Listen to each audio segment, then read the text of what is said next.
नमस्कार दोस्तों, हम सब के लिए खुश कर देने वाली खबर आ रही है। दुनिया की सबसे बड़ी फाइनेंशियल संस्था पर भारतीय का कब्जा होने वाला है और ऐसा होने से पहले ही हमारे दुश्मनों का ब्लड प्रेशर बढ़ रहा है। आपको पता ही होगा, दुनिया में दो बड़ी फाइनेंशियल संस्थाएं हैं, जिनमें से एक है IMF व दूसरी है वर्ल्ड बैंक। दोनों का काम है दुनिया के देशों को कर्ज उपलब्ध करवाना, परंतु दोनों ही संस्थाओं के काम करने का तरीका अलग अलग है। पहले बात IMF की करें तो IMF उन देशों को सहायता करता है जिन देशों की आर्थिक स्थिति अच्छी नहीं है, जिन देशों की अर्थव्यवस्था कंगाली के करीब होती है। ये देश या तो बैंक करप्ट हो चुके होते हैं या फिर होने की कगार पर खड़े होते हैं। उन देशों की अर्थव्यवस्था को सहारा देने के लिए IMF उन्हें पैसे देती है और उनकी अर्थव्यवस्था को सुधारने के अन्य प्रयास भी करती है। जबकि बात करें वर्ल्ड बैंक की, तो यह भी देशों को कर्ज देता है, परंतु यह कर्ज डेवलपमेंट के लिए देता है। जैसे सरकार किसी बड़े इंफ्रास्ट्रक्चर को डेवलप कर रही हो, किसी बड़े डैम या हाईवे का निर्माण करना हो, या लोगों के डेवलपमेंट के लिए कोई काम करना हो, इन सब के लिए वर्ल्ड बैंक पैसा देता है। हमारी खबर भी इसी वर्ल्ड बैंक से जुड़ी हुई है। दरअसल अमेरिकी राष्ट्रपति जो बाइडेन ने बड़ा ऐलान करते हुए भारतीय मूल के अजय बग्गा को वर्ल्ड बैंक के चीफ के रूप में नॉमिनेट किया है और आने वाले कुछ समय में इन्हें वर्ल्ड बैंक के चीफ के रूप में नियुक्त कर दिया जाएगा। यह हम भारतीयों के लिए बड़े गर्व की बात है, क्योंकि विश्व की बड़ी बड़ी कंपनियों के मुख्य पदों पर पहले से ही भारतीय बैठे हैं। अब विश्व की सबसे बड़ी फाइनेंशियल संस्था में से एक पर एक भारतीय मूल का व्यक्ति होगा।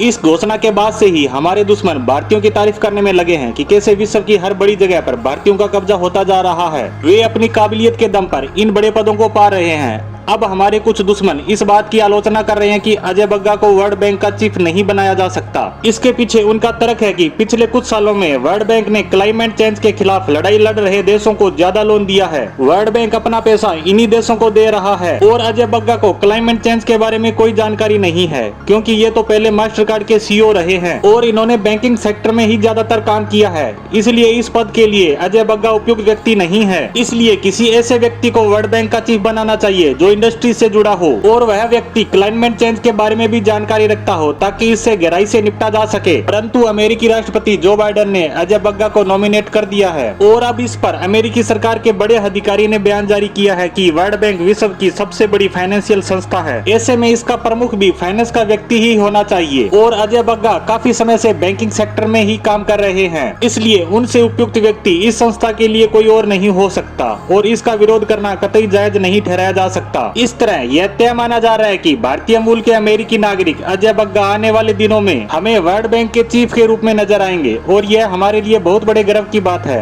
वैसे यह मुद्दा पाकिस्तानी मीडिया में भी छाया हुआ है कि कैसे विश्व की बड़ी बड़ी कंपनियों और संस्थाओं में भारतीयों का कब्जा होता जा रहा है, जिससे आने वाले दिनों में विश्व के बड़े मुद्दों और राजनीति की दिशा को भारतीय ही तय किया करेंगे। हम भी उम्मीद करते हैं कि आने वाले वर्षों में ऐसा होगा, जिससे हर भारतीय का मान बढ़ेगा। इसी के साथ आज की पोस्ट को यहीं विराम देते हैं। धन्यवाद।